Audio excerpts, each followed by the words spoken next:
Lawry seasoning also, or the Common Sapper. This is an alternative. This is a great alternative to this. This is the everyday seasoning. It has a grinder in it, but it has sea salt. And if you look at this, it only has like 80 grams of sodium and 1/4 of a teaspoon. So we also see the garlic salt. Now, you know, especially when you look at buying like garlic salt, most of the time, like at the Dollar Tree or the Dollar General, it is laden. All of those, most of those things that they sell there that say salt are laden in sodium. So you do want to look at staying away from them. So I'm going to pass this around. What you will notice is that this garlic salt has a bit more sodium in it, but it is sea salt, which our body has a different reaction. Now, you can't go overboard. You just can't say, oh, this is sea salt. I can just put all of it. But you still, you still need to be very mindful. Just very mindful of putting it on there and learning how to be more intentional about seasoning your food without salt. You know, because for me, you're actually taking all the good stuff out when you actually are putting all that salt and stuff on. Okay. Here's another one here. We all know about lemon pepper, but this is a lemon pepper here that actually has 80 grams of sodium in it as well. Now, if you notice that in some of our grocery stores and things, you have to pay very close attention. That's why we're going to talk about labels just a tad bit tonight. Very close attention, because some of the lemon pepper that's in the store is also heavily laden in salt as well. And so you want to be very particular about that well. So for instance, let's say if you want to, just a quick thing of what I do to actually minimize the sodium. Let's say for instance, I'm doing some salad. I'll actually take lemon juice. And lemon juice is good on everything. I'll actually take lemon juice and actually use some of that with like a mint. We talked about mint. There's actually mint in the fruit that you have in today. Actually take some of that and then maybe use just a regular plain lemon pepper that does not have the sodium in it for that same effect and that same taste, and you will love it. Okay, so I'm going to pass this one.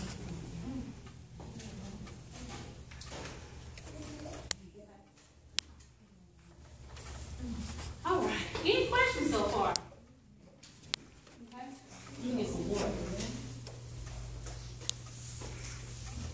So when we begin to talk about some of the ways that you like to season food. Anybody has like a seasoning or whatever that they currently use that may, that they've actually learned to manipulate with a lower sodium, or either you learn how to use less of it and maybe add something else to it? I like to put a lot of hot pepper with it, the cayenne pepper or the pepper. Okay, so you're spicy here. Okay, what about those of us who can't have it that hot?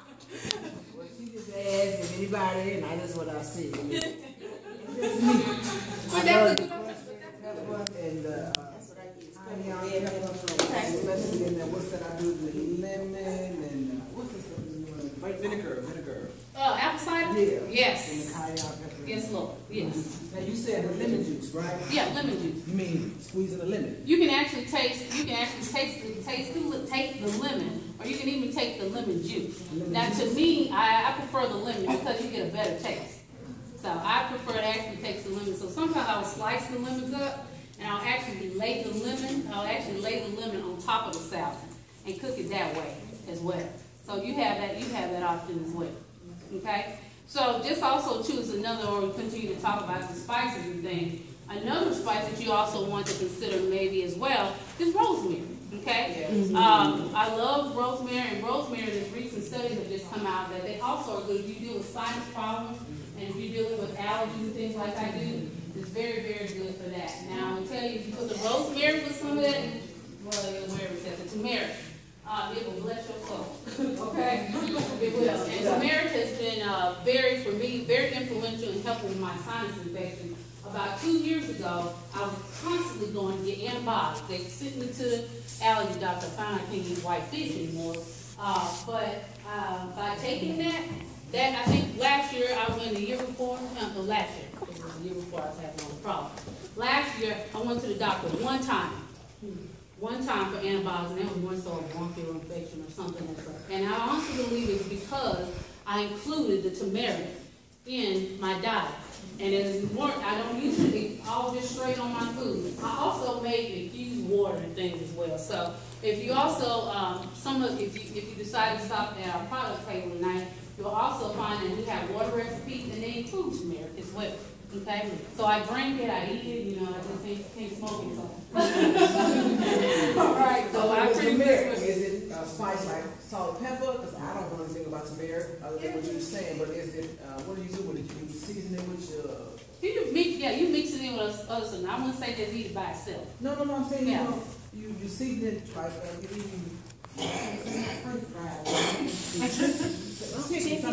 Yeah, you can actually put it on some chicken, but what I'm saying is, I wouldn't just like, if I have some chicken wing, it wouldn't be straight to American. You ain't gonna want that. So you're gonna wanna combine it with like something with some sea salt or whatever. Now, cause if any of y'all eat curry chicken, you might eat curry. Turmeric is in curry. That's what gives it that orangish, brownish flavor as well. So you can mix it with that. So for instance, like I was talking about with the sticks and the lemon, like for instance, I also will sprinkle the turmeric on there as well. So I have the turmeric and I have the lemon and I have something a little, sea saltish.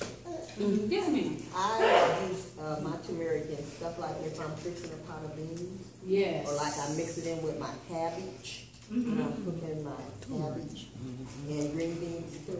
Okay. I just sprinkle it in. Okay, that's a good idea too. And your smoothie? Yes. Oh yeah, I do Use that. turmeric, Yeah. regularly in the smoothie, just, I'm telling you, you can hide all kinds of things. Yes, In the smoothie. Yes, that is the good thing about the food. You're exactly right. It's blah, blah, blah. And turmeric, it gives you what? The benefits of it, it cuts down inflammation.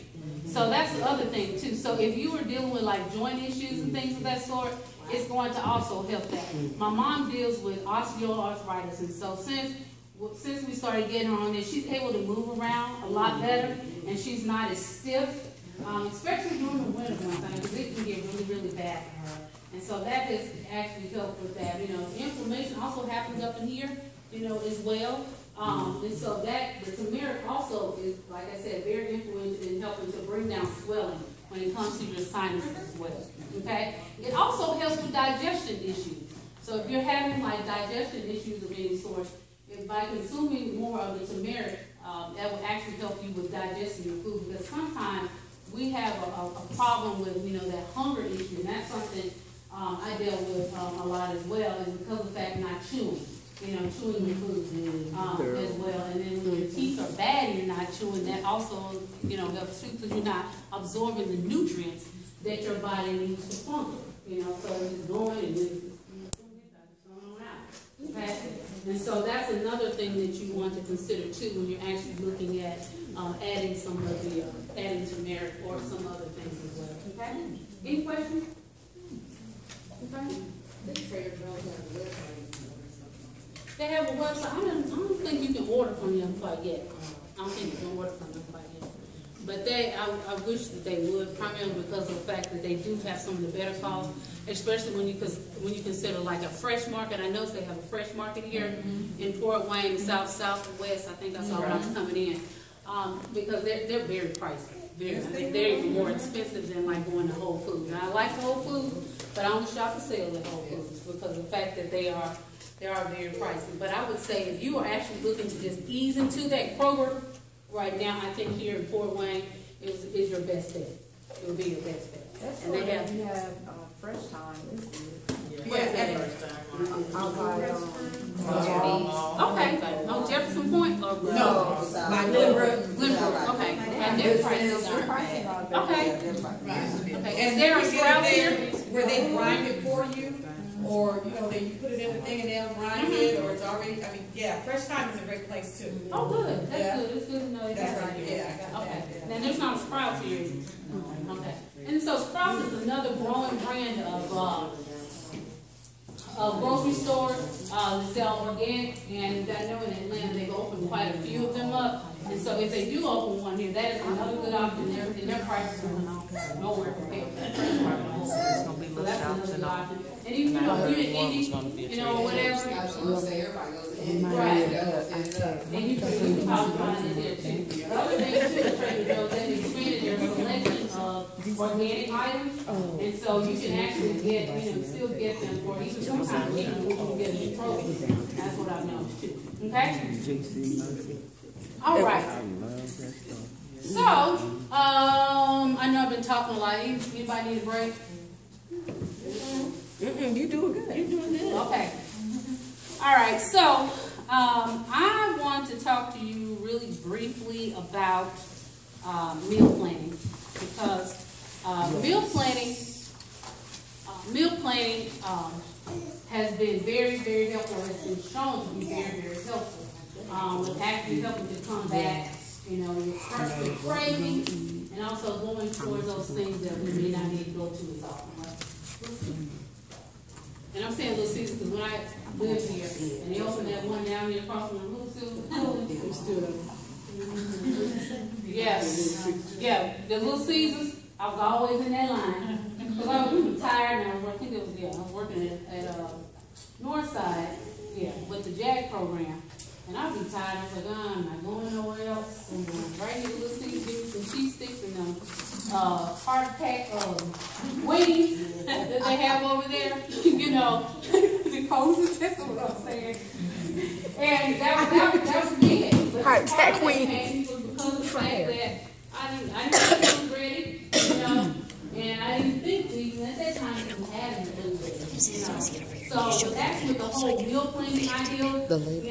When I was introduced to it by my health coach, I was like, oh. Because she actually takes videos for her. But one of the things that I will tell you is that if you are following the stuff, the trends of the health and wellness business is $1 billion business. So everything is out there. Okay? But one of the things you have to realize is that you need to do what's going to work for you. And so when it actually comes to meal prep, because of the fact I work from home most of the days, me having food prepared is good enough for me. Some people want to actually have all the different dishes and, when they stack the plates and they have the meals and things, and that also helps very well with portion control. But for me, just having the food there, ready and available, and pop it in the microwave is a win for me. Okay? Yeah. And so you find out what your win is going to be. You also look at what's going to be your system of success, And so maybe my system of success is to have all the food ready for the week, where if you started maybe at least having 2 days or 3 Now days, you lucky I like that. that's where you started. I love you. Because you know how I want you to address me. Here you go. You got it? Thank you. You're so welcome. But I'm passing this out so you can see it.